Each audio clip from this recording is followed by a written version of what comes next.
तो hi friends, welcome है आप सभी का। नमस्कार, जोहार। आज हम लोग बात करने वाले हैं कॉम्पेरेटिव गवर्नमेंट एंड पॉलिटिक्स का, यानी कि तुलनात्मक राजनीति और सरकार। ठीक है, तुलनात्मक राजनीति और सरकार का अध्ययन करेंगे। मेजर पेपर पॉलिटिकल साइंस का क्वेश्चन है।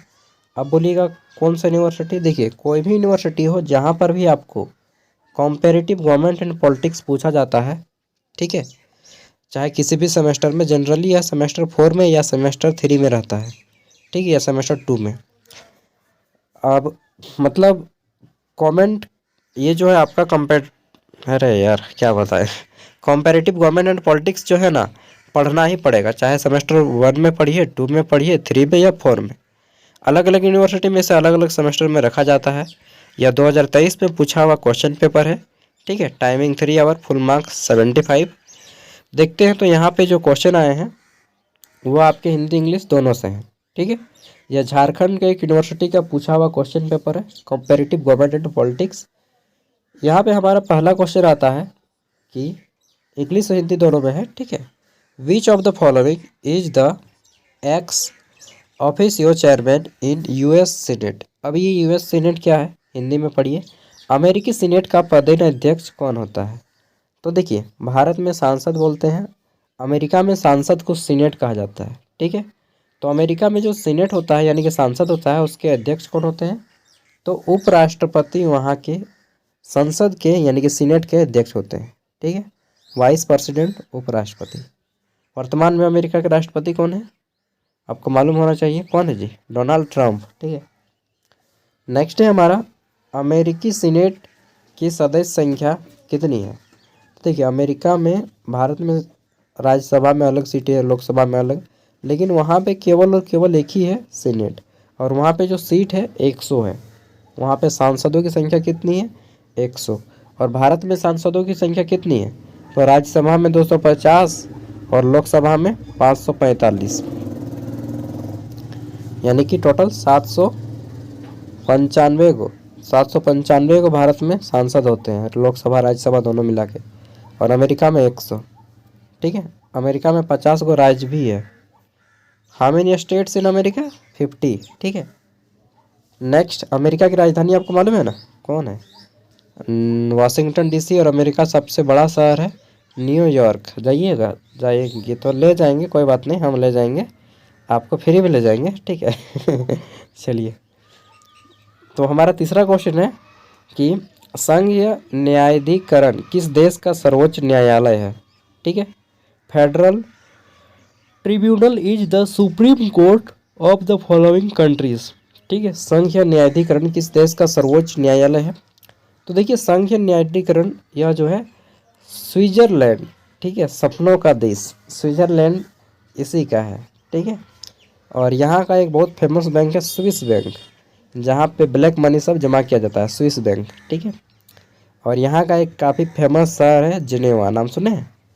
ठीक है, जिनेवा। और यहाँ की राजधानी क्या है, स्विट्जरलैंड की राजधानी बर्न। नेक्स्ट है हमारा चौथा क्वेश्चन, पूछा गया था कि नमनीय संविधान का सबसे अच्छा उदाहरण कौन सा है। इंग्लिश पढ़िए तब समझ में आएगा। Which is the best example of flexible constitution. Flexible मतलब लचीला, नमनीय मतलब लचीला, लचीला संविधान यानी कि तोड़ मोड़ दिया जाए तुरंत, जैसा सिचुएशन उसके अकॉर्डिंग बदल जाओ। तो यह है ब्रिटिश कॉन्स्टिट्यूएंसी। ब्रिटिश मतलब इंग्लैंड, इंग्लैंड मतलब यूनाइटेड किंगडम। ठीक है, लंदन इसकी राजधानी है। ठीक है, अंग्रेज लोग यहीं का था, लंदन। चलिए, भारत के काफ़ी लोग लंदन में रहते हैं, कोई बात नहीं, अगले साल आप भी शिफ्ट हो जाइएगा, हम आपको ले जाएंगे, वीज़ा दे देंगे, टेंशन मत लीजिए। ठीक है चलिए, नेक्स्ट है, who has retain the book cabinet government. Cabinet government एक पुस्तक, इस पुस्तक को किसने लिखा है। यार गजब बात करते हैं, आप ही ने लिखा, भूल गया। पिछले साल ही तो लिखा था आपने। आपने नहीं लिखा था ना, किसने लिखा है, जेनिंग्स ने ना। हाँ, याद आ गया, जेनिंग्स ने लिखा है। तो ऑप्शन सी इसका राइट आंसर हो गया, जेनिंग्स। चलिए, मज़ा आ रहा है, नहीं आ रहा है, अच्छा कोई बात नहीं। चलिए, अगला क्वेश्चन है हमारा, संक्षिप्त टिप्पणी लिखे। छोटा छोटा नोट लिखना है, नोट लिखना है किसके ऊपर, व्यवस्थापिका का पतन। ये क्या है, व्यवस्थापिका का पतन। इंग्लिश में पढ़िए तब समझ में आएगा। Decline of legislature. देखिए व्यवस्थापिका बोलिए चाहे आप बोलिए उसको क्या बोलते हैं, विधायिका, ठीक है। विधायिका बोलिए चाहे व्यवस्थापिका बोलिए, दोनों सेम है। विधायिका मतलब जितना भी राजनेता लोग हैं, ठीक है, ये सभी विधायिका में आते हैं। इसी का दूसरा नाम व्यवस्थापिका है, ठीक है, ऑल्सो नोन एज व्यवस्थापिका। तो इसके ऊपर लिखना है, आप आराम से लिख दीजिएगा कि राजनेता चोर है। अच्छा, चोर है, बिल्कुल चोर है। कहाँ की राजनेता चोर है, ये तो नहीं बोला आपने। चलिए, न्यायपालिका का महत्व, ठीक है, इम्पोर्टेंस ऑफ जुरिडिक्शन या सॉरी जुडिशरी। जुडिशरी मतलब समझते हैं सरकार के 3 गो अंग हैं, कार्यपालिका, न्यायपालिका और वो क्या है, विधायिका, ठीक है। तो न्यायपालिका में जितना भी कोर्ट कचहरी सब आता है ये आपका न्यायपालिका में आता है। कोर्ट 3 प्रकार का होता है, एक जिला लेवल पे जिसको हम लोग सिविल कोर्ट बोलते हैं, एक राज्य लेवल पे जिसको हम लोग उच्च न्यायालय यानी कि हाई कोर्ट बोलते हैं, और एक राष्ट्र लेवल पे जिसको हम लोग क्या बोलते हैं, उसको सर्वोच्च न्यायालय, ठीक है, सुप्रीम कोर्ट। सुप्रीम कोर्ट के अभी चीफ जस्टिस कौन है? बोलिएगा यार इतना पढ़ने से हम अभी IAS बने होते, आप ये सब क्या पूछते हैं, छोटा छोटा चीज़ हमसे मत पूछा कीजिए। अच्छा अब बोलिए तो कौन है, नहीं मालूम है? संजीव खन्ना है, ठीक है, Sanjeev Khanna, CJI, chief justice of India, Sanjeev Khanna.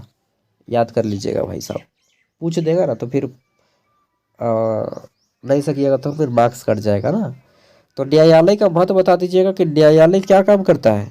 तो यह लाइन में ट्रैक को आदमी को लाता है, मार पीट के बोलिए चाहे सजा दे के बोलिए, जो भी करता है, लेकिन आदमी को ट्रैक में लाता है। कोई गलत काम करता है तो उसको सुधारता है, ठीक है। अब 15 मार्क्स वाला क्वेश्चन है, यहाँ पे 15 मार्क्स वाला जितना आएगा ना उसका आंसर आप लोग 3 खड़ा पन्ना में कीजिएगा, दैट मीन्स 6 पेज। इतना लिख पाइएगा ना, बस इतना लिखिएगा तो आपको 15 में 12 नंबर मिल जाएगा। और बोलिएगा मेरा लिखने की स्पीड इतना नहीं है, धीरे लिखेंगे हम।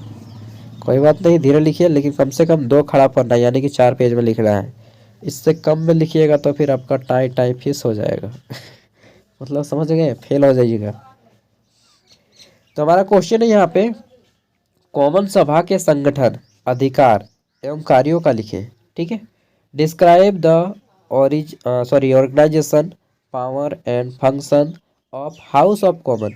हाउस ऑफ कॉमन, ठीक है, जो एक क्या बोलते हैं संसद भवन है, इसमें कैसा काम होता है, इसके अधिकार क्या क्या है और इसका गठन कैसे हुआ था, ठीक है।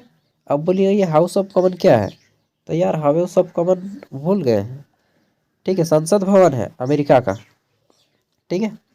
5वां क्वेश्चन है, यहाँ पे पूछा गया था, तुलनात्मक राजनीति से आप क्या समझते हैं?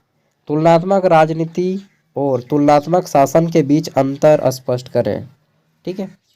कॉम्पेरेटिव पॉलिटिक्स क्या है? तो विभिन्न देशों की राजनीति के बीच में तुलना करना कॉम्पेरेटिव पॉलिटिक्स है।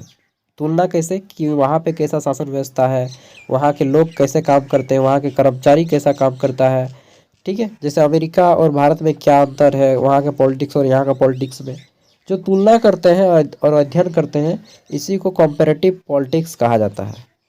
एकदम आम भाषा में समझा रहे हैं दोस्त, ऐसा ही लिख दीजिएगा, पास हो जाइएगा सही में। हाँ जी। 6वां क्वेश्चन है, फ्रांस के 5म गणतंत्र में राष्ट्रपति की स्थिति एवं शक्तियों की विवेचना करें, ठीक है। फ्रांस के बारे में पूछा गया है। टोटल 9 क्वेश्चन है, बस इतना ही।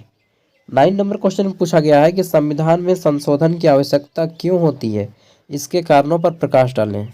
What is necessity of amendment in constitution, ठीक है। क्यों होती है संविधान में आवश्यकता? देखिए आदमी जब बदलता है, समय बदलता है, परिस्थितियाँ भी बदलती हैं, ठीक है, एकदम इसी तरह से लिखना है। आदमी जब बदलता है, समय बदलता है, परिस्थितियाँ भी बदलती है, तो उसके अकॉर्डिंग सभी चीज़ों को बदलना आवश्यक है। नहीं बदलिएगा, समय बदल रहा है, नहीं बदलिएगा तो काम नहीं चलेगा। इसलिए समय के साथ हमें संविधान को भी बदलने की आवश्यकता होती है, ठीक है। जैसे प्राचीन काल में मतलब जब संविधान बना था भारत का, आज से 1947 में 1950 में इम्प्लीमेंट हुआ था।